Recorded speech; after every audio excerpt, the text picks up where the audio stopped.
Good evening and welcome to On Call with the Prairie Doc. Tonight we take on the troublesome topic of headaches.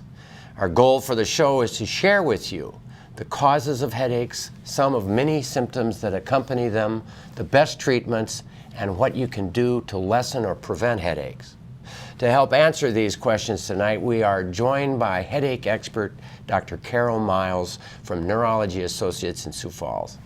Carol, welcome. Thank you for joining us. Yeah, thanks for having me. So tell us a little bit about where you're from originally, where you did your training, a little bit about yourself. Well, I'm from Viborg, South Dakota. You're a Viborg person, yes, the big city of I'm a Viborg. Viking, exactly. Oh, yes. Big class of 18. Yes? So 1918, you look a little... Yeah. So, just kidding. Funny. So I graduated from Viborg High School, and then I went to University of South Dakota for undergraduate and medical school. And then I went to Vermont for my neurology training, and then I came back here in 1995, and I've been with Neurology Associates since that time. And for your, you've kind of specialized in headaches because it's a big part of neurology, but also have you done extra training in that regard? I didn't do extra training, but when I came here, I was the only female neurologist in South Dakota, and I think there might have been one in Sioux City too, but nobody right close in Sioux Falls. And so I think a lot of them kind of just naturally came to me because there's more females than males with headache. And so my practice just kind of gradually morphed over into more and more headache, and then I started to like it more and learn more about it, and it just kind of became what it is. And then Neurology Associates has added a new clinic. Tell us about that. So in July of 2013, we opened the Headache Center, and it's actually a branch really of Neurology Associates. And it's a separate clinic, and we try to make it comfortable for the headache patient. So it was fully designed for the headache patient. It was just an empty shell when we went there. So there's no fluorescent lighting. We kind of keep the lighting low, no perfumes by the staff, no scented lotions, no white walls, no chrome shiny objects. So just a more comfortable, subdued environment. Which are all triggers for some people for headaches. Exactly. So, and that's been a good thing. I mean, are you pretty busy there? It's been really busy, and we were busy with headache patients when I was at Neurology Associates only as well. But we were sort of outgrowing that space and decided that was kind of a nice population to separate into a different, because the environment is so important. What other neurologists are there with you? So at Neurology Associates, there's myself and Dr. Lisa Viola, and her and I do a lot of headache. Her and I are the two that are at the Headache Center. And then we have Dr. Rossing, Dr. Opheim, Dr. Garnis. We have a new one, Dr. Jeff Boyle. I don't remember if I mentioned Dr. Opheim is there, and Dr. Zimprick. And tell us about the new neurologist, Dr. Boyle. So Dr. Boyle came from Iowa. He's actually from Sioux City, and did his training in his medical school, I think was at Creighton. And then he came to us just in the last few months, and his specialty is neurology with sleep medicine. Oh. It's a good combination. Oh, that's interesting. So, before we get into headaches, because there's a lot to say about headaches, tell us a little bit more about what neurologists in general do. So neurologists in general do anything that has to do with the central or peripheral nervous system. So the central nervous system is the brain and the spinal cord, and the peripheral nervous system is the nerves after they've come out of the brain or spinal cord. So that would even include like a peripheral neuropathy or a carpal tunnel syndrome or a pinched nerve, from a herniated disc. In the brain, it's Parkinson's disease, multiple sclerosis, headaches, of course, stroke, Alzheimer's, any sort of dementia. There's actually quite a variety of things that we do, right? Yeah. ALS. ALS. We do. Yeah. Well, we'd love to have you give us your calls. We'll answer any question you call about neurology tonight or headaches, and if you have them early, we'll be able to get to them. Call 1-888-376-6225. Ask at oncalltv.org. So give us your calls. We'd really appreciate them. And this is, people who have headaches or have a relative with headaches, the treatments are a lot different than what people think they are. There's been a lot of changes with how you treat headaches. What are the biggest major changes that you think that have occurred? Well, I think, the treatment of headache has changed over just in the time that I've been in practice since 1995, because we understand headache a lot better. So we understand what's causing the headache, and so once you understand what's causing the headache, you can direct the treatments toward that cause. So that it makes us much better able to pick the medications that should be used. I'm researching something called iGrains that is really the treatment that we use for that is really kind of getting to the root cause. And what is the cause of an iGrain? So the iGrain type headache is a dull headache that kind of encompasses your entire head, but especially at the back of your head and kind of comes up to the front. It's really kind of a nondescript, dull ache that you have every day, and a lot of tension in your neck and down into your shoulders. People get dry eyes with it, and they're sensitive to lights, so they don't really like bright lights at any time. Not just with a migraine, you're bothered by lights at the time of a migraine, right. But they're kind of just generally light sensitive, and they really don't like headlights at night. That brightness on the dark background. And they're similar to migraines? They're different than migraine because they're more of a dull daily headache, and whereas a migraine in general tends to be more just episodic.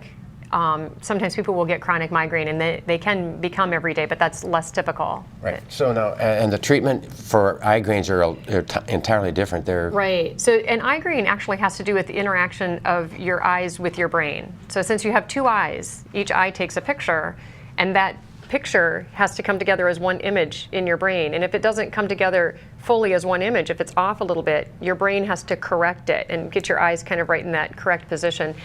We think that feeds into the trigeminal nerve, which is the underlying mechanism for headache, overstimulates that and causes this headache. So we have a test that we do. It's called a sight sync test that measures that difference. That's syncing. It's the sync between your eyes and your brain. And the way that we treat it is with a special patented lens called neural lenses. So you're doing that right now at that headache center? Right. We are. We did a study of 186 patients that we completed a couple of years ago, or a year and a half ago.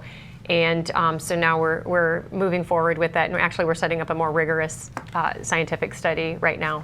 So let's talk about causes of headaches in general, and I want to start with migraines, because it used to be thought that migraines were really the spasms of the arteries, right. The subsequent loss of blood flow to certain parts of the brain, the subsequent dilation of the arteries and the veins, and then it was all vascular. And actually, that's what I was taught in medical school. Right. That's an old theory by Dr. Wolf.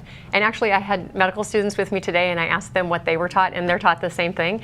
But it's really evolved over just the last few years, right. And we know that it's not really probably vascular. Very much vascular. There's a little bit of vascular component, but it's probably more an effect of the migraine than really a cause. So it's changes in the chemicals in your brain. It's overstimulation of the nerve to your face, the trigeminal nerve. When that gets overstimulated, it overstimulates in the brainstem, and then that goes to involve your entire brain. And so it causes the pain and the nausea and the light sensitive and the irritability and the confusion, and it kind of encompasses really your whole brain. So it's neural and chemical, it's not vascular. Right. So, exactly. I mean, we're going to talk more. 1-888-376-6225. We need your phone calls. We need your questions. Your show is those questions that makes this show. So there are other causes of headaches, though, but you're talking a lot of trigeminal.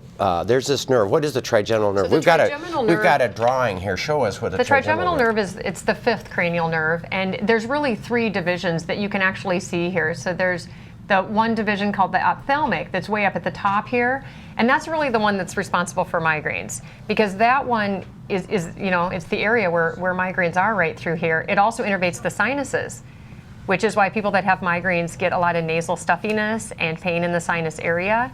It also innervates the meninges, the linings of your brain, right. And that hurts. That's why meningitis hurts. Right. So that's the first division. There's a second division, and then there's a third division, but they're not as responsible for the migraine component. They can hurt, and they can cause other things like trigeminal neuralgia, but not the migraine component. So you snuck in on the issue of sinus pain. Mm-hmm. A lot of people will go to their ears, nose, and throat. They'll go to their regular doctor. They'll say, I'm having a severe sinus headache. It's all from the cold.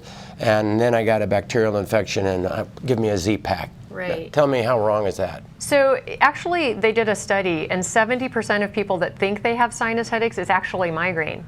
It's that common. And I get referrals all the time from the sinus specialist and from the ear, nose, and throat that they look at the sinuses and they're clear, and then they send them to me, and it's really more of a migraine component. And it's because it innervates the sinuses, so that pain is in that same area. It also causes some nasal stuffiness and clear nasal drainage, not colored, and there's no fever, which would be more indicative of a sinus infection, but it feels like a sinus infection. Migraines are worse seasonally in the spring and fall, and migraines can improve a little bit with like Sudafed. And so all of those things make people think it's probably a sinus infection or sinus-related headache. And they want the antibiotic because that's what they had last time, and it went away. And it's not going to work. And it doesn't work. Right. So what is the best thing that a person could do over the counter or without going to the doctor for that kind of pain? So the best thing is to try to treat it with over-the-counter medications that are kind of simple to get and really pretty effective. If somebody thinks it's a migraine headache, I prefer that they use like Aleve, naproxen, that category, even ibuprofen. Some people will reach for Tylenol or Excedrin, but those have a really big risk for rebound or medication overuse headaches. Those are synonyms. And we need to talk about medication overuse headaches. So those aren't probably the best ones to reach for. But so ibuprofen or naproxen? Yeah, yes, wow. those are good ones to reach for, right? All right. Cold, hot, any heat, decongestants? I always tell people that whichever feels better. Some people warm packs feel better, some people cool packs feel better, and so whichever one feels better, they can also be helpful. I have a ocular migraine. Want some information about eye grains, and we'll talk about those later. Why are some people sensitive to perfumes? Here's a perfume question. So there's a lot of triggers for headaches and particularly migraines, and a lot of them are in the environment and you can't avoid them. So perfumes or potpourri, things, scented candles, things that you don't realize are there until you're already in that environment. And they're just triggers. So they trigger the headache and start you into this headache cycle, and then you can't stop it. So weather change can do it. There's just so many things that can trigger. Okay. All right, and then the final thing, headache sufferers can't avoid the general public who wear perfume. Do you have any suggestions on preventing perfume-induced headaches? One is to encourage people not to wear so much perfume. Right, and yeah, if we could do that, that would be probably good. But because there's a lot of people out there that suffer, and the other people are thinking they're doing a good thing because they don't want to smell bad. They want to smell good. And that's actually why specifically we avoid perfumes and scented lotions in our office on the staff. You can't avoid people that come in that have that. But sometimes if people are really, really sensitive and they just can't avoid it, and they're going to get 3 headaches a week because they're exposed to these different things, then nurse medicine. Then you need a preventive medication. Okay. Yeah. All right. People may experience headaches after looking into the sunlight for too long, hearing loud noises, having poor posture, or changing their medications. Let's take a look inside the body to better understand what physically causes these head pains. Headaches can result from many causes in the body. The most common type of headache is from muscle tightness, spasm, irritation in the shoulders, the neck, the jaw, scalp. Commonly these are called tension headaches, sometimes related to osteoarthritis in the neck, over or under exercising, stress, depression, or nothing. We don't completely understand why migraine headaches occur either. But we think that these miserable experiences are due to an activation of one of 2 systems or both. Some experts think the nerve brain tissue bursts with activity and then slows down, and this dominates the headache process. But other experts think the blood vessels are primarily responsible, with constriction of the arteries and then dilation in the central brain stem, or with such vessels that feed the nerve tissue of the outside of the brain and the scalp and around the eyes and muscles of the head and neck. There are headaches that are generated from pressures that's too high in sinuses, more often from blowing too hard than from infection. Or headaches can be from an irritated 5th trigeminal cranial nerve called trigeminal neuralgia. Just looking at that makes my head hurt. Or it could be from such causes as temporal arteritis. The artery of the temple can go into an inflammatory process, and that can cause the headaches. Well, headaches can be caused by such conditions also, like infection or tumors or bleeding or clotting. But these causes are fortunately quite rare and are pretty clear in the way they present themselves. Increasingly, we are seeing headaches from medication, often called rebound pain medicine overuse syndrome. As you can see, the headache is more than one thing, and it's such a complex and complicated story that treatment must reflect careful and thorough examination. Go into your doctor or PA or nurse practitioner and get seen.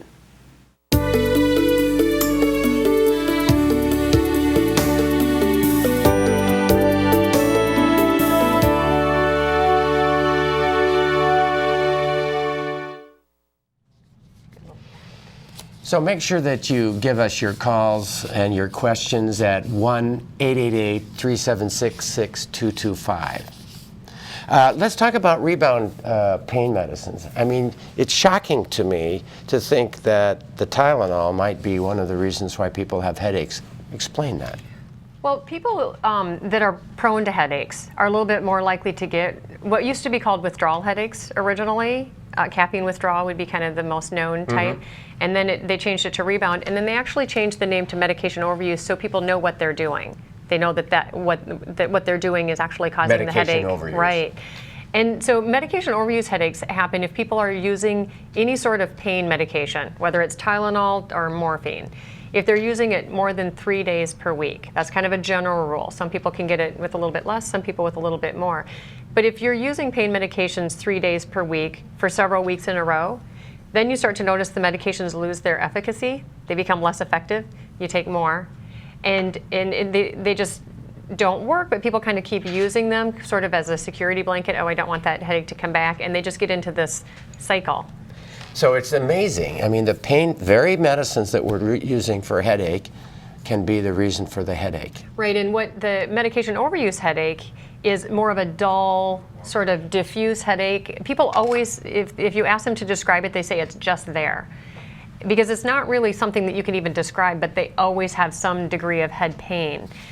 So it's dull, but it's a nuisance and it's annoying because it's there all the time. People wake up with it, and then it follows the life of the drug. So if you take your Excedrin or Tylenol, 4 hours later, the headache comes back. You redose, 4 hours later, the headache comes back. You don't take the offending agent through the night, so you wake up with a headache, and you start the cycle over again. Yeah.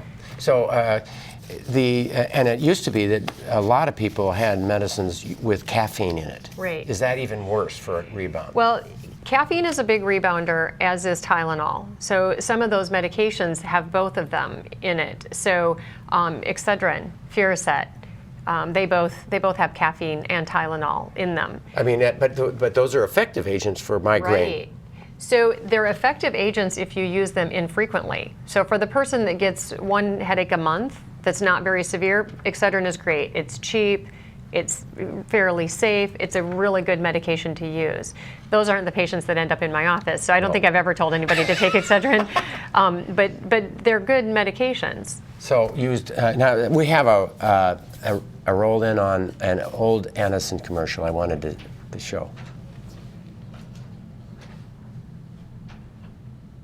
Good. Hi, darling. Hurry and get ready for dinner. PTA meeting tonight. Ellen, please, I just got home. Don't rush me! Control yourself. Sure you have a headache. You're tense, irritable. Don't take it out on her. You need Anacin for fast relief. The big difference in Anacin makes a big difference in the way you feel. Minutes after taking Anacin, headache pain's gone. So tension's gone, irritability's gone. You're in control again. You see, Anacin is a combination of ingredients that contains the pain reliever prescribed most by doctors. So for headache pain, remember, an aspirin tablet gives some relief, and with buffering you get some. But an Anacin gives this same pain relief, plus extra relief power, plus the power of an extra ingredient. So millions get fast relief without stomach upset. The big difference in Anacin makes a big difference in the way you feel. I think it used to have another ingredient like Tylenol in it. So it was aspirin, a Tylenol-like ingredient, and caffeine. Just like Excedrin. No. Right, and then it dropped one of them The because caffeine. Or no, they probably dropped the Tylenol. the Tylenol-like active drug.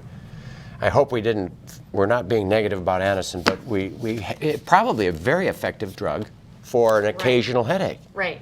but not 3 times a week Or more. or more. Exactly. Yeah, and that's the take-home message. Anything else that we want to say about medicines? Because we're going to dive into questions. We got some good I just questions. have one other thing to say about medication overuse headaches, because this is really important. Okay. If you keep taking those medications 3 days per week or more, anything that your doctor gives you for prevention is not going to work.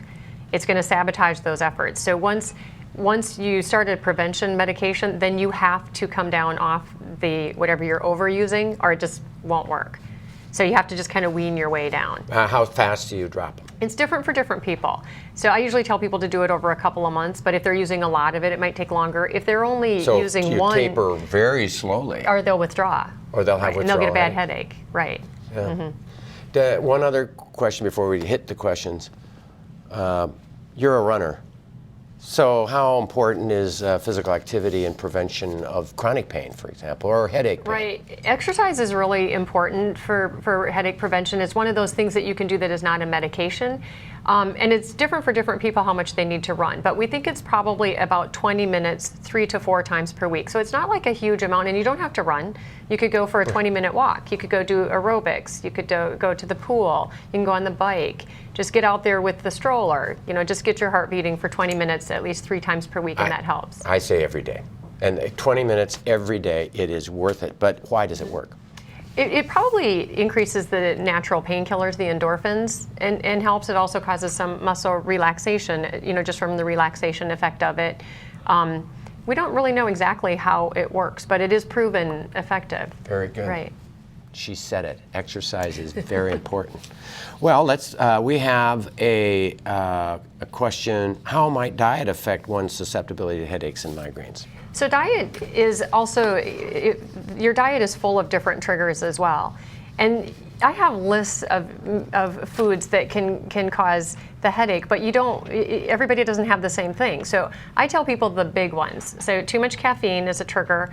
NutraSweet or aspartame, anything in diet sodas, is really bad. I think that actually, over time, as I've done this for such a long time, I think that NutraSweet is maybe a bigger culprit than even caffeine. However, I haven't read that. That's just my own experience. And foods with preservatives. Right. I mean, sardines or dried meat or... Well, I think a big one is lunch meat. If you're getting prepackaged lunch meat, it's full of preservatives. If you get lunch meat, it lasts like 3 weeks. But if you get it at the deli, it lasts 4 days. Yeah. But because it's just full of preservatives. So those are the big ones. Some nitrates? People, is it the nitrates well, or nitrates? I think it probably is. And so bringing that into things like hot dogs, salami, bacon, aged meats. Orange juice? Orange juice can. And some people, I always tell people you can have a juice glass, not a big glass of orange juice. So too much citrus actually can. I read one time more than 10 grapes. So there's certain things, but I don't like to tell people all of those things because it might not be a trigger for them. For them, and it's better to try to identify your own triggers. Alcohol is also a huge trigger that I didn't mention. But I've heard that particularly red wine or beer have those things, but that vodka doesn't, and that's the one that you can drink. Right, vodka's the only one on the list that's okay. But you don't want to mix it with orange juice. You can't mix it with orange juice. Right. So, vodka tonic. We're not promoting vodka tonic. A martini with a vodka martini. We're not promoting that. I'm just saying, those are options. It's on the list. Madison, South Dakota used to get severe migraines, gone now, 72 years of age, but sometimes loses part of her vision. Why is this? Okay, so as people get older... Man, it's a man. Okay, as people get older, they naturally, their serotonin receptors decline with normal aging. And so headaches you can grow out of them. But I think it's really in like about the 65-year age group where I start to notice that. But you're still susceptible. You're still a migraineur. You're still a migraine person. Right. And so you're still susceptible to it. And so sometimes people will get a duller headache, or they'll get the aura that they had before, which may be the visual change, or maybe some numbness or tingling, or maybe some irritability, or kind of the things that went along with your headache and not get the full spectrum. So some migraine people will have a headache and they'll have a neurologic loss with it. I always worry that they're going to, that could be permanent. Why would it be occurring? Makes me think vascular, see? Right, and that's actually a lot how the vascular theory came to be. So people can get people would call them complex migraines or complicated migraines. It's really a migraine with aura. So it's any neurologic symptom. So it might be scintillating scotoma, those shimmering lights. It might be flashing lights. It may be brilliant colored geometric objects, a kaleidoscope. It might be a black spot. It might be numbness. It might be weakness. The ones with weakness worry me the most. They deserve a full, complete stroke workup. Yeah, make sure there's no vascular things going on. You can even have loss of speech. There was somebody on TV, a broadcaster, who lost her speech during one of the broadcasts a couple of years ago, and that was on TV a lot. Yeah. I get that, but it's probably because I'm tongue-tied and I'm an idiot. But other than, But that's scary to watch that happen. Yeah.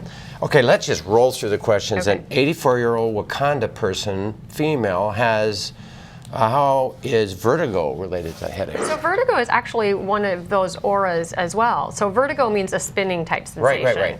So it's dizziness, and that can come from lots of different things, but it can be associated with migraines, and it's called migrainous vertigo, or vertiginous migraines. They just put the word together, and it's part of the aura. And their aura, instead of coming so much from the trigeminal nerve, it comes from the brain stem itself. Okay. And that's where you get the vertigo from. Okay. All right, now let's just explain an aura with migraine. What is an aura? So an aura is just part of the migraine syndrome. Only about 20% of people get that. However, people always think with a migraine, well, it's not a migraine. Sometimes people will tell me because I don't get the visual stuff. It's actually only about 20% of the migraine patients that get that. So it's any sort of neurologic symptom that comes with it, usually visual, tends to last about 20 minutes. We want it to last less than 2 hours. If it lasts longer than 2 hours, then you should definitely let your doctor know. Now, if it comes and goes during that 2 hours, that's fine. It starts over each time it starts again. But you don't want anything to last straight through for 2 hours, or just let your doctor know because you might need a workup. Or anything else about migraines that we should make sure people know? If you do have an aura, it's good to treat with the aura. You can treat it really early. So let's say you can use Aleve and it works fairly well for you. If you can treat it with the aura and the aura lasts for 20 minutes, that medicine is going to start working by the time the headache starts. And so you can really shorten up that headache. Shorten that headache. Mm-hmm. Wow. How many people need to have a preventive medicine for migraine? Well, as a general rule, if somebody has 2 or more headaches per week, they could probably benefit from a preventive medication. It's not like acutely treating it with the pain medicine. It is like treating it with a preventive. Right. So preventive medications. Right. Preventive medications you take every day, whether you have the headache or not, to make the headaches less frequent, less severe, and shorter. And it takes a few weeks for that to happen. The symptomatic medications are the ones that you take when you get the headache. So a lot of people will be on a preventive and add a symptomatic medication when they need it. Okay, all right. Selby, South Dakota, spinal stenosis, ask if it's related. What can be done with the recent diagnosis of spinal stenosis? Well, spinal stenosis, it sort of depends on where that is. That's narrowing within the spinal canal. So if it's in your neck, it can certainly trigger more of the tension type headaches, not so much of the migraines unless it's really high. However, it can cause occipital neuralgia if it's really high, and that feels like a migraine. The occipital nerve innervates the top of the head. But any of those things that cause pain can trigger into migraines as well. So it all could potentially be related. But somebody with cervical spinal stenosis, it's probably more from the stenosis and arthritic change and then muscle spasm, and less likely a migraine type syndrome. All right. If you've ever had chickenpox, you've had a chance of developing shingles. One of the possible effects of shingles is to cause severe head pain. I got shingles a year ago last November. It's been almost 1 3/4 years ago.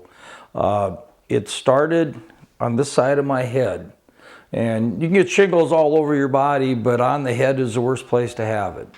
And it worked its way it's kind of like chicken pox. You get sores. It was in my ear, it went down. It was actually in my mouth.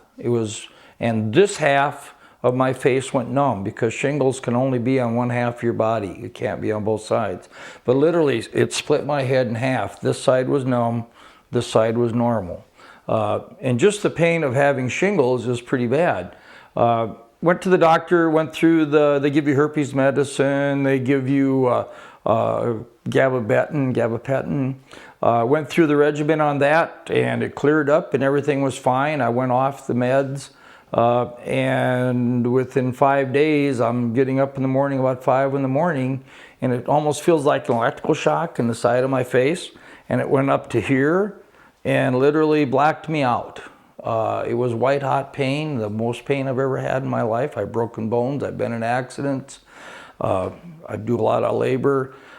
It took me, it happened when I was in bed just getting up to go to work. My house is very small. I made it to the bathroom and all I could do was stand there and scream. The most intense pain I've ever had. It doesn't last very long, a couple minutes maybe. It seems like forever. Went back to bed within a half an hour, went right back up my head again, hit me again.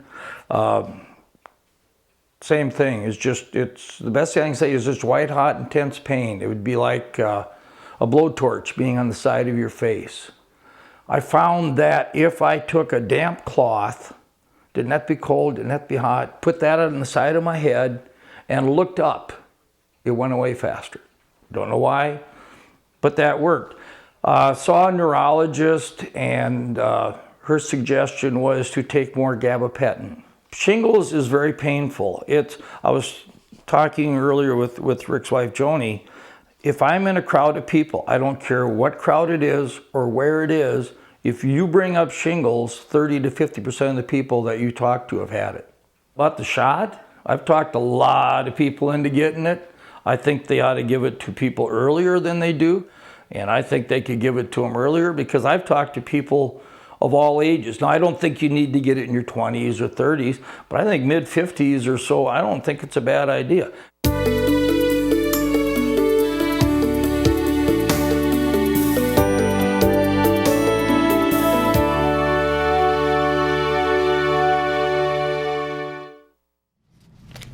Thank you for that, Dave.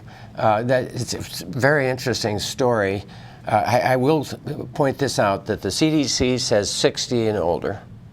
Most insurances will cover some of it. It's about a $250 shot. If the people who sell the shot are saying 50 to 60, Dave says it's worth it. We know that it isn't one of those perfectly effective, but that it's 50% effective or 60% coverage. So it reduces the effect by 50 or 60%, and it reduces the post-herpetic neuralgia severity by 50%. So it's worth doing. And so Dave mentioned that the shingles only affects one side of the body. Could you explain that? So the shingles is from the same virus as the chicken pox. Right. And so when you've had the chicken pox, it lies dormant in the nerve root. It stays there after you've had it. And then if you have I think most commonly stress, then it can come back out through the nerve root, and it can actually go into any of the divisions of the trigeminal, so the first, second, or third division, and people will describe the pain just traveling right along there, and they describe it just like Dave did. It's a searing, shooting, very, very severe, take you to your knees type pain. And I always tell people, the nerve's job is to feel. That's their job, is sensation. Right. And so when it does that abnormally, it causes shooting, burning, itching, different types of pains because it's abnormal. Right, and of course the trigeminal nerve does just exactly that. It goes to all those three.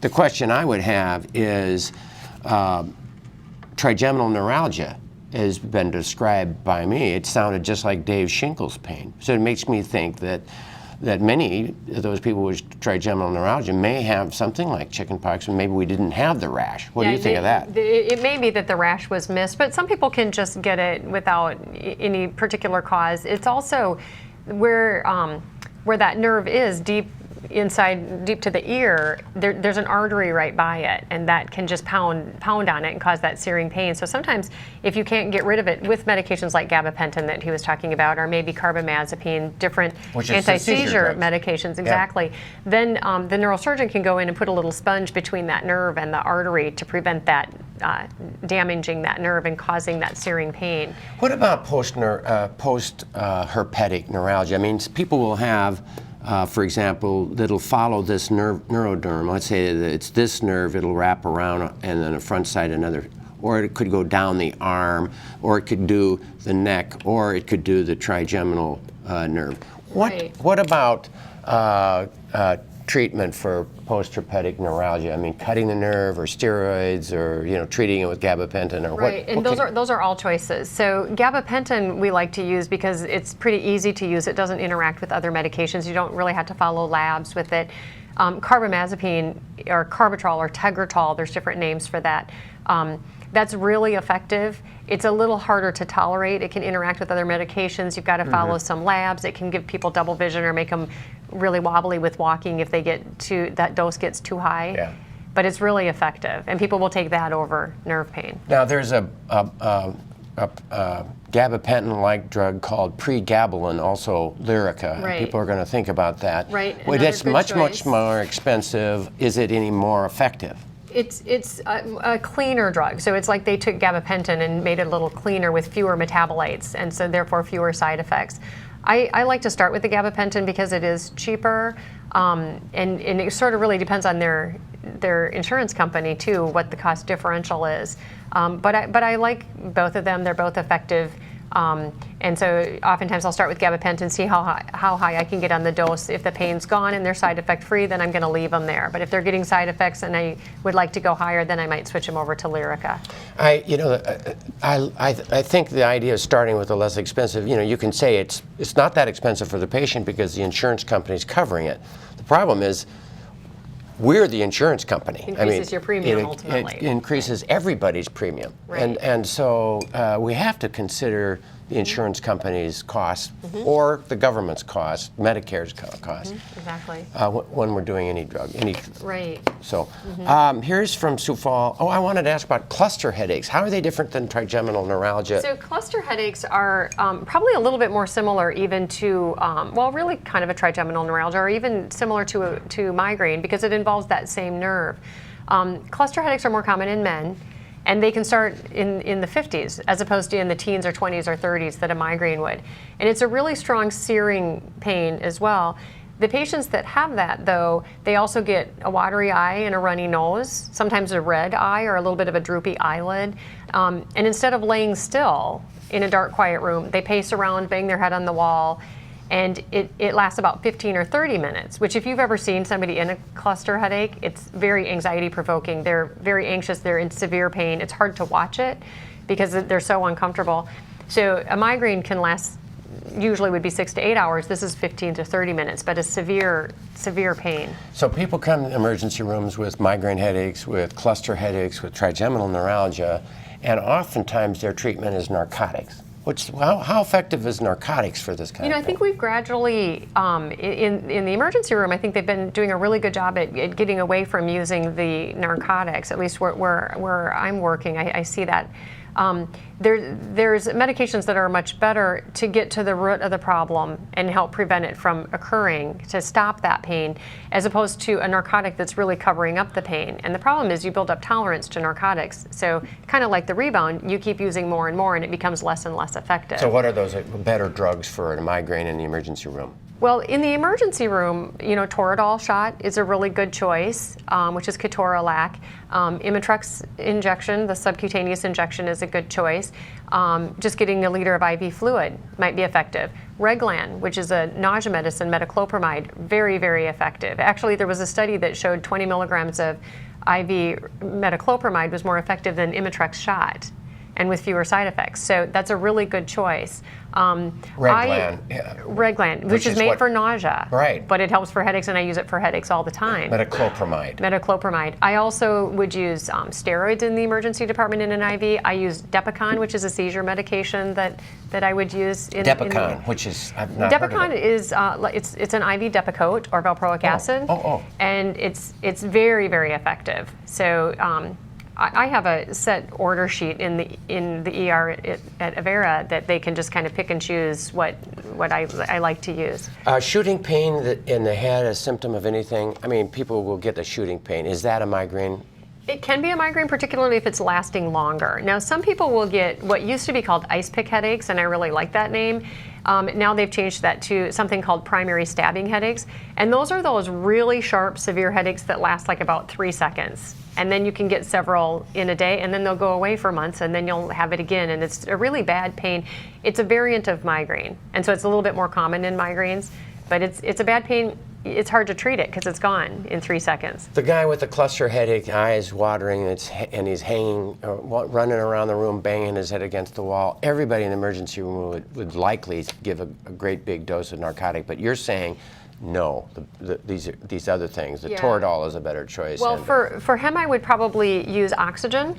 Oxygen works, but particularly if you're in the ER, you've got the oxygen. So they can put oxygen 100% by face mask for 5 minutes and get rid of it. You could also use the Imitrex shot, which is pretty quick. Now, the cluster headache patient is a little bit different than somebody with maybe a lesser degree of pain.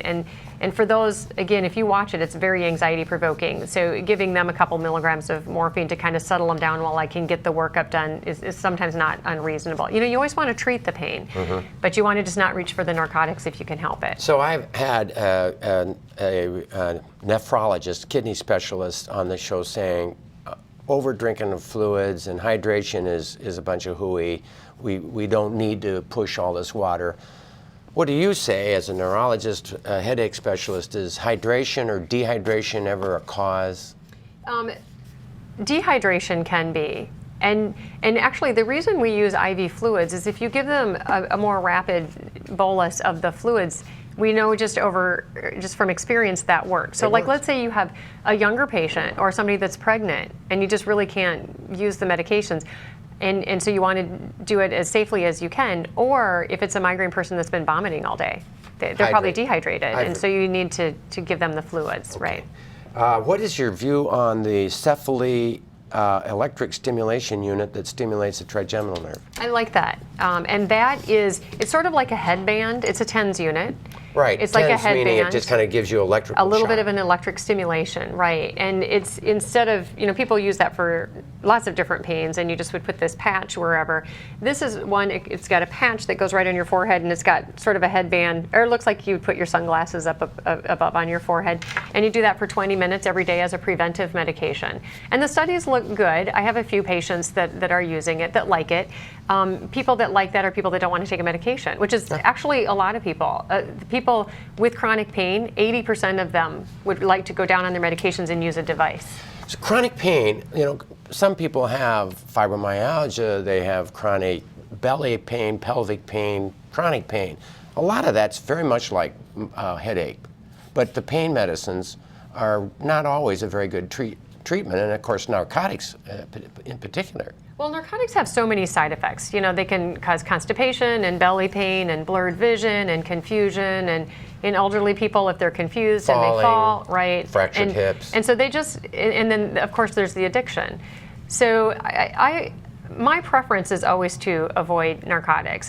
We very, very rarely would give anybody a narcotic through the headache center. That's going to be our very last choice. Wow, that's amazing. Warner, South Dakota, is this ocular migraines the same as eye grains? No, they're a little bit, they're different. So an ocular migraine is what we would call a migraine with visual aura. That name has kind of changed over time. The naming of the migraines has changed over time. So an ocular migraine technically is somebody who has the visual aura. And they might not even have the headache.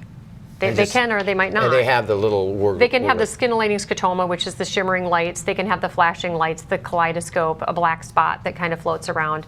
So that would be an ocular migraine.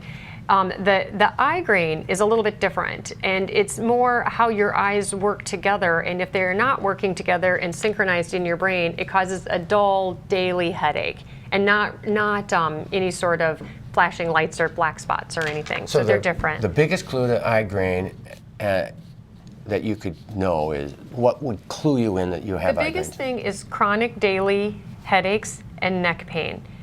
And that's a lot of people. You're right. And so the way that you narrow it down from there is if you have other symptoms as well. Like if it worsens when you're reading or working on the computer, if you get tired when you're reading or working on the computer, if you don't like headlights at night, if you like your computer screen light turned down, if you like your cell phone light turned down, those are all clues that there might be eye grain. Exactly. And the treatment is not any of these pain medicines. It has to do with lenses. Right, because the lenses have to synchronize that all together. Wow. Right. And your brain's trying to do it, but it hurts when it does that. Sioux Falls, please address motion sickness and vertigo.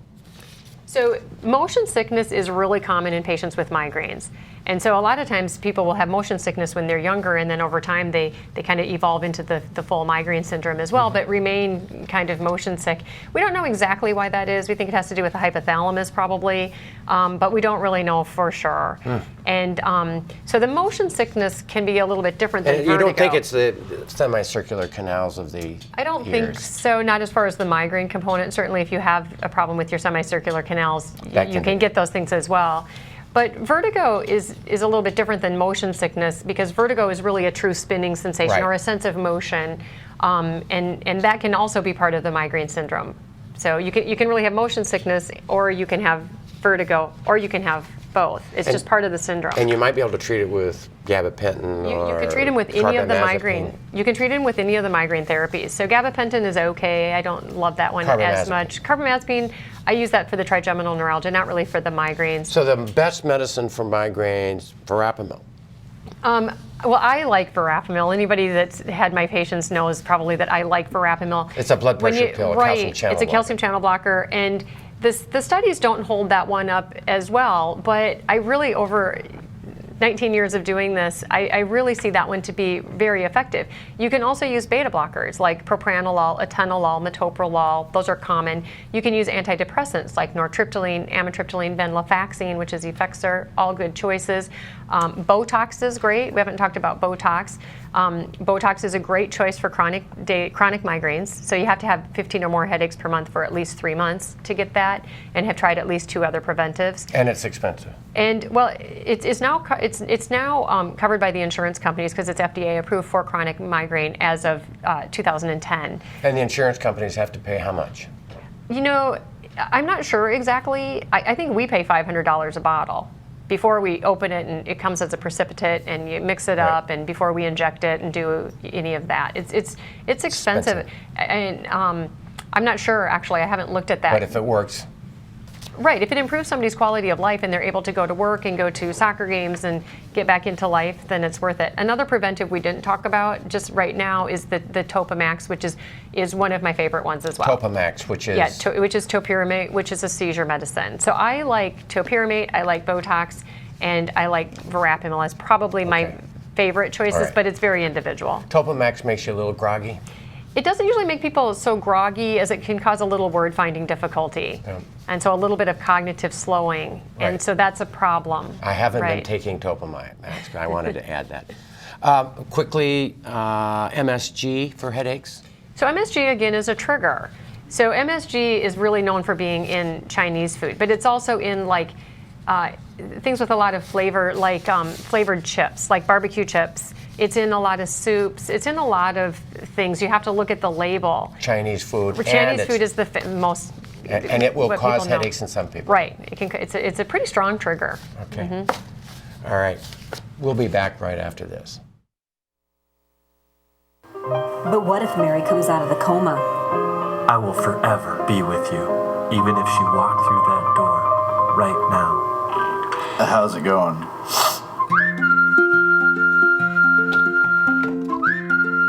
Yo. You never know where you'll find the flu bug hanging around this time of year. Get vaccinated. It's free for children 18 and under. Because stopping the flu starts with you. I didn't think we could do better. Come on, never hurts to look.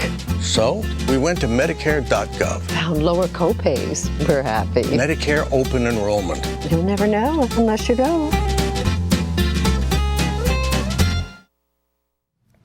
There's some 200 different kinds of headaches, and about 90% are the non-dangerous type. We're not talking about how miserably or painful headaches can be, just that most are not dangerous. This is about how to recognize when a headache might be dangerous and when to come in and see the doctor or care provider. I was an intern working in a big city hospital emergency room one late afternoon, autumn day in Georgia, when a tall 40-something-year-old guy lumbered into my tiny exam room with the worst headache he'd ever had. He was a hiker who spent a lot of time out in the woods with his dog, but who was so miserable he wanted nothing to do with hiking this day. He was running 102-degree fever, and he hurt everywhere I touched, especially when I bent his head forward. He had a light pink rash, especially on the palms of his hands, and he reported plenty of exposure to ticks lately. To make a long story short, the tests take a week to come back, but we treated him for Rocky Mountain spotted fever and later proved that that was the case. What clues are there to know when to do more than just cover up a headache with some pain medicines? In general, people are safe if the headache is associated with a viral syndrome, is something similar to headaches in the past, and has been defined already as a migraine, a tension, or a neck arthritis headache, is occurring in a person otherwise healthy, or is accompanied by no other significant new physical or neurologic symptom. On the other hand, people are not so safe if the headache is completely different than any previous headache, is the worst headache ever, strikes suddenly like a thunderclap, is associated with a significant fever, generalized illness, stiff neck, or weight loss, comes with new one-sided face, arm, leg weakness, or vision change, or is a new, progressively worsening headache that is happening in someone over 40 years of age. Of course, these are just guidelines. If you have any question, seek professional help. My woods walker had an unusual and severe headache with a generalized illness, and if not treated early, might have resulted in his death.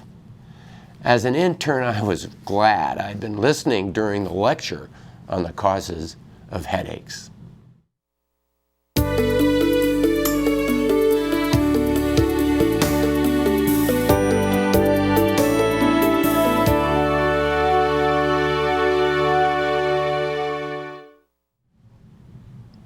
Well, this brings us to the end of our show this evening. I sincerely thank our fantastic guest tonight, Dr. Carol Miles. As often happens on the show, time ran out and we didn't get to all of your great questions. So to hear our answers to more of those questions, please join us now, right now, on our website, oncalltv.org, where we will continue live with On Call After Hours on the web in just a few minutes. As the winter months approach, be sure to get your flu shot. It's one of the easiest ways to reduce your chances of being sick this flu season.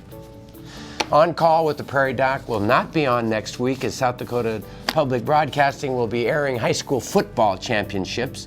Tune in and cheer on your favorite team. We'll be back in November 20th at our regular time with a look at the Veterans Administration and their health care programs. An anonymous wag noted, if you have a lot of tension and you get a headache, do what it says on the aspirin bottle. Take 2 aspirin and keep away from children. And until next time, stay healthy out there, people.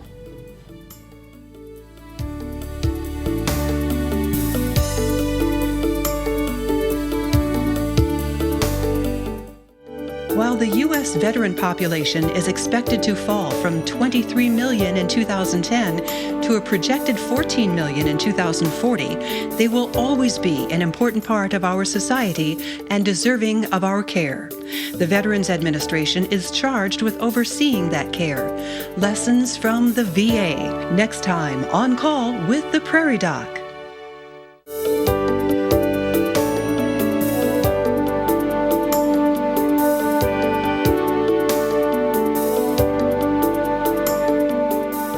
Funding for On Call with the Prairie Doc is provided in part by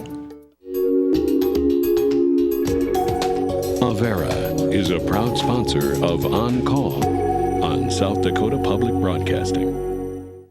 Larson Manufacturing is proud to support On-Call Television as it continues to open doors for important medical information.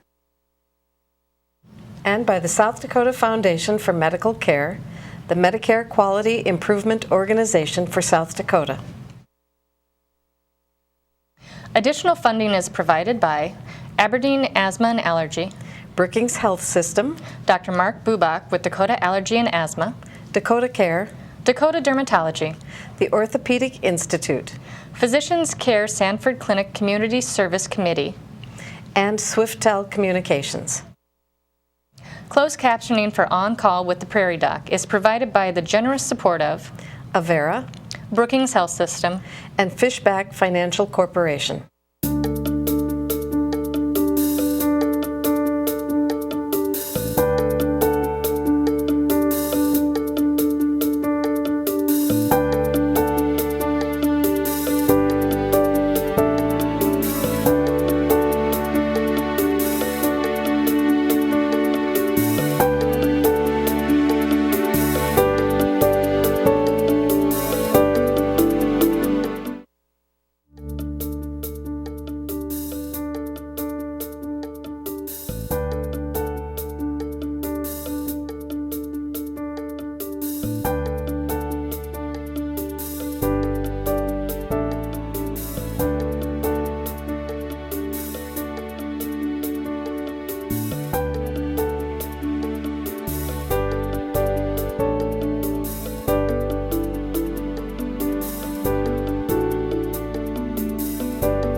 Hello and welcome to On Call After Hours, where we answer the questions we weren't able to get to during the broadcast portion of our show.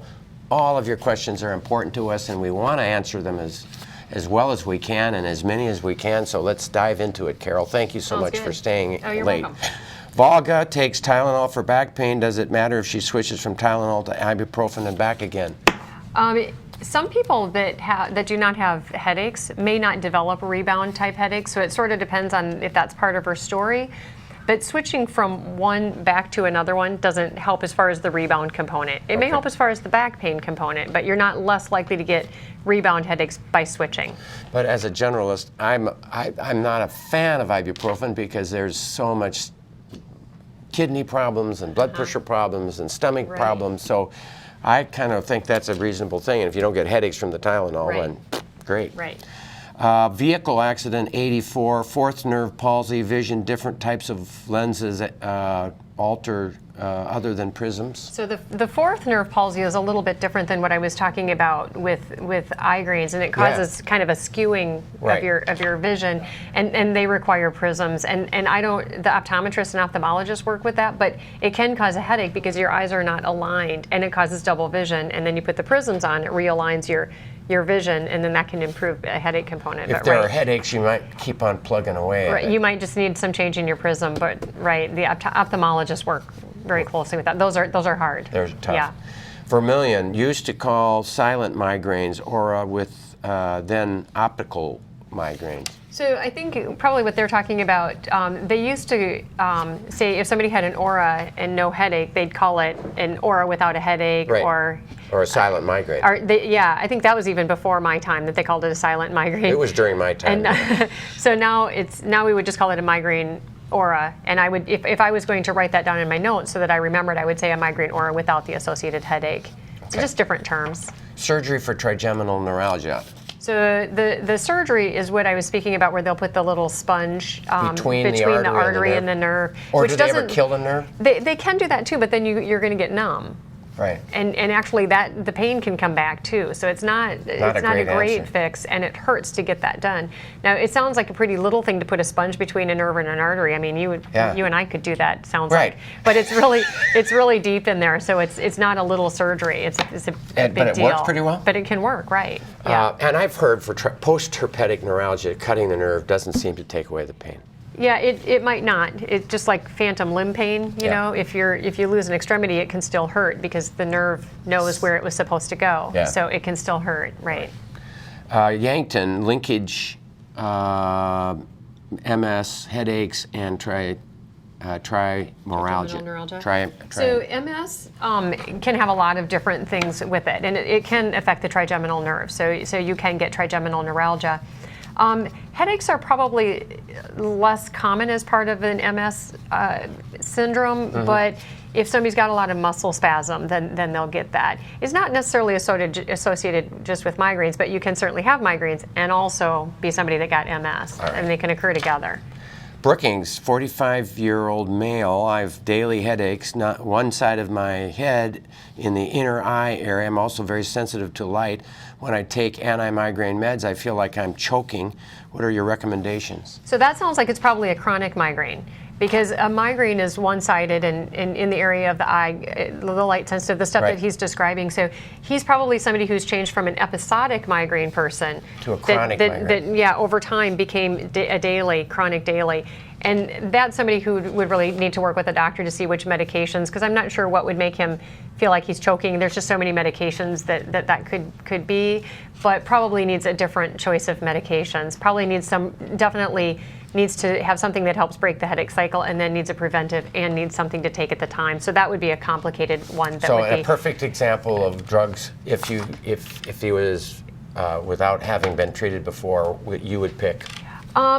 I would probably start in somebody that's depends on the severity of the pain, which I can't tell from this, but if he was in let's say he's an 8 or 9 out of 10 pain scale patient, I would possibly start him with maybe some IV Depicon and Reglan for 3 days, get the headache down a little bit, start him on a preventive, maybe Topamax, and then start him on something to take at the time, maybe Imitrex, or however that might be what was making him feeling that choking. I bet you that's right, that can be maybe Niratriptan, which is sort of a cousin or a sister to it, maybe Rizatriptan, maybe dihydroergotamine.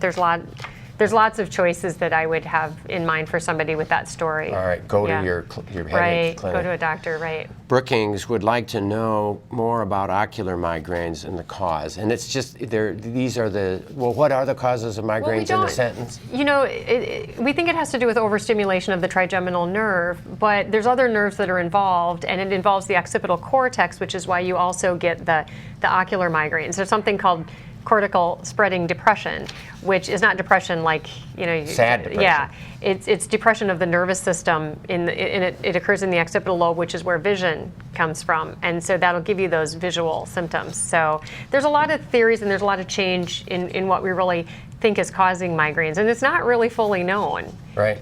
This is our theory now, and it's just changed. 10 years from now. Right, it might change.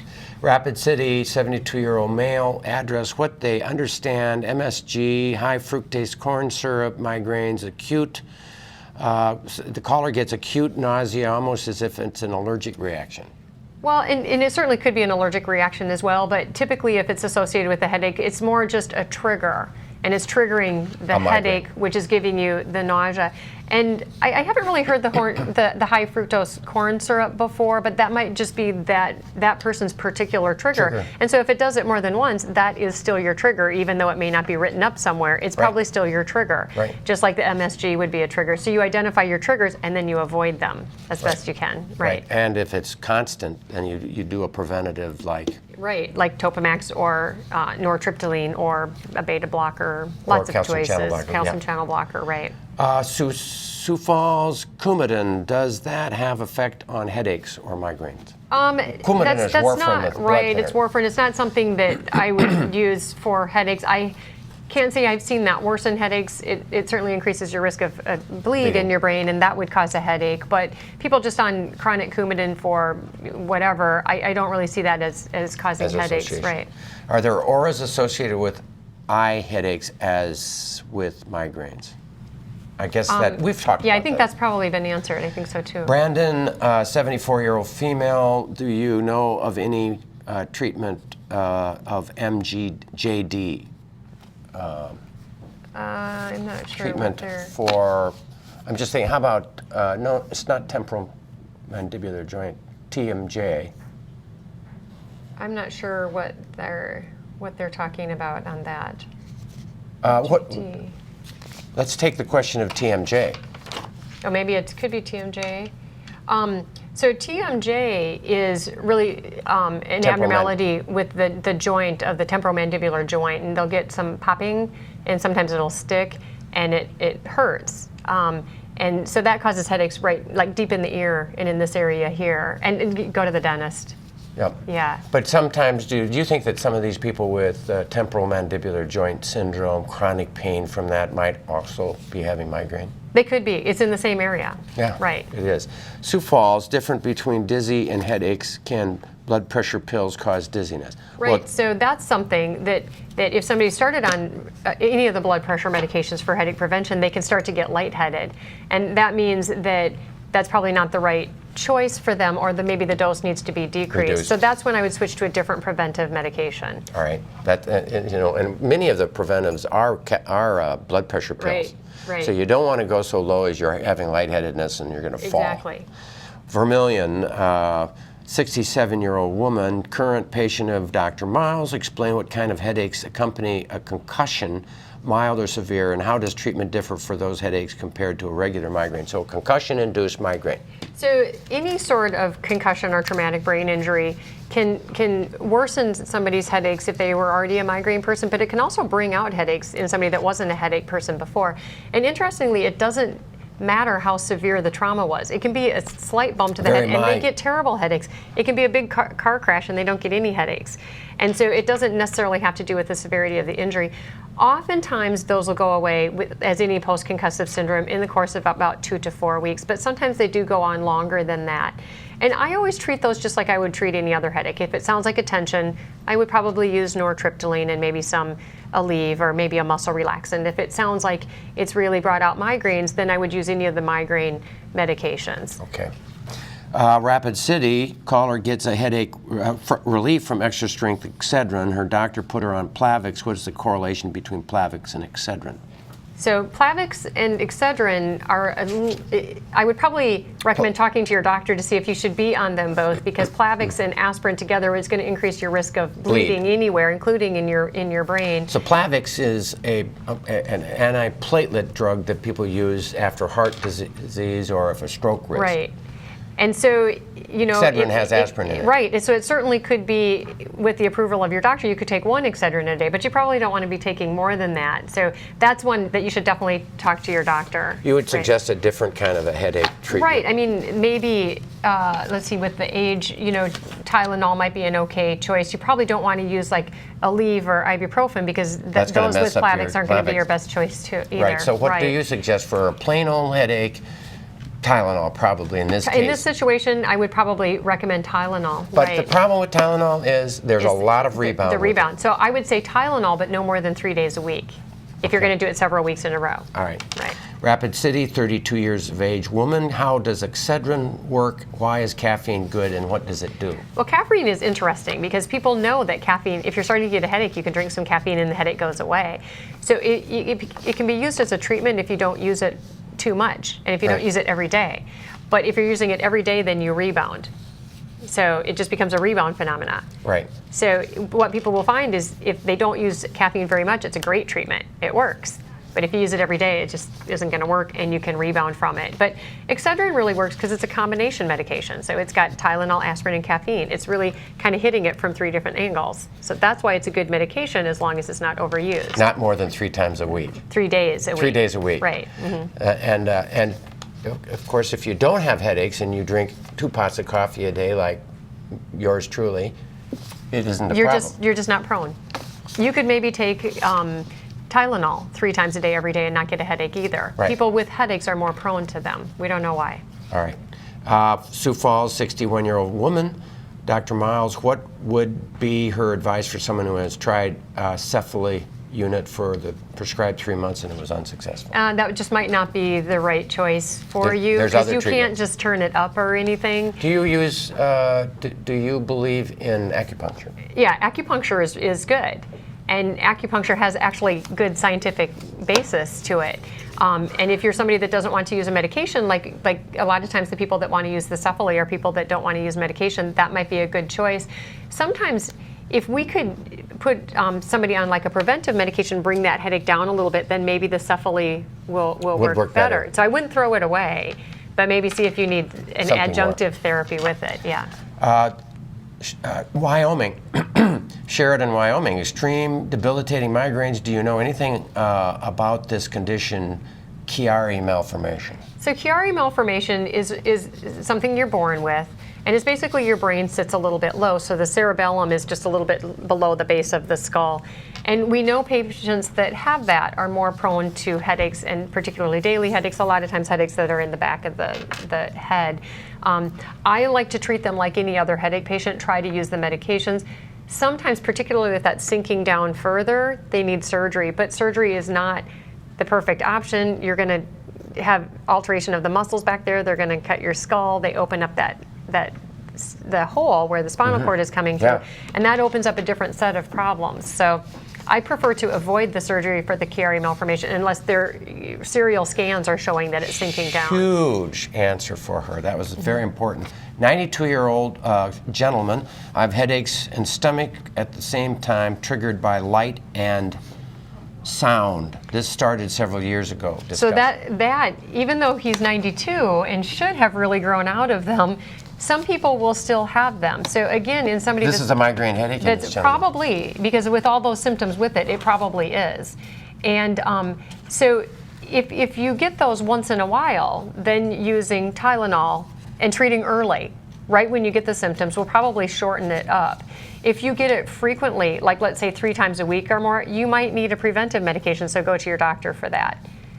How can I tell if my headaches are caused by a combination of prescriptive medicines, in particular sertraline, alprazolam, metoprolol, hydrochlorothiazide, and simvastatin? Well, none of those look like particularly bad to me, but medications certainly can cause headaches. Like sertraline can, if you look it up, you're going to see it on the all list. Of them. I mean, if you study every drug, right, every single drug. If you study 4,000 patients, they have to report if they had a headache. If you look up Tylenol or aspirin, it's going to say it's a side effect.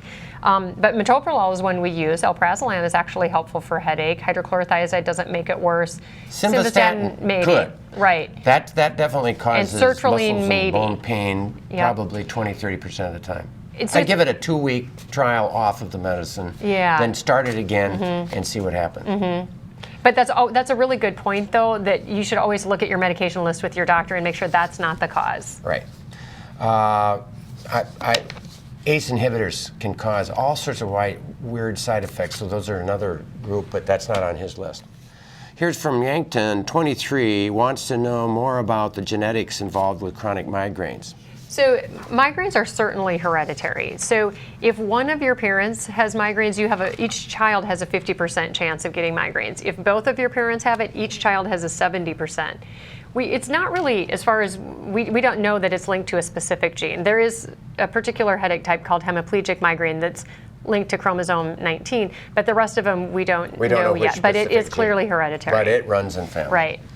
I'm watching the program on headache. It's very good. You might speak about the chronic daily headaches that can be a sequela of traumatic brain injury. So, as we sort of talked about already, the patients with, like, say, a concussion or any sort of traumatic brain injury can lead to headaches. And those are hard to treat, in my experience. And I really, in these patients, I really listen to the story they tell me as far as what their headache feels like, and then try to direct the medication towards that. If it sounds more migrainous, I'm going to go towards a migraine therapy. If it sounds more tension type, I'm going to go more towards that, or maybe a combination. Sometimes these patients need more of a multifaceted approach, and they need physical therapy and medications and time. Right. Right. This nurse practitioner student, husband has had a miserable migraine with aura all his life, or through the years, and now after an ischemic stroke, he doesn't get migraines anymore. It's a blessing, but also a mystery. You know, I've had a patient like that too. And I don't know exactly why that happens. It changes the brain chemistry somehow.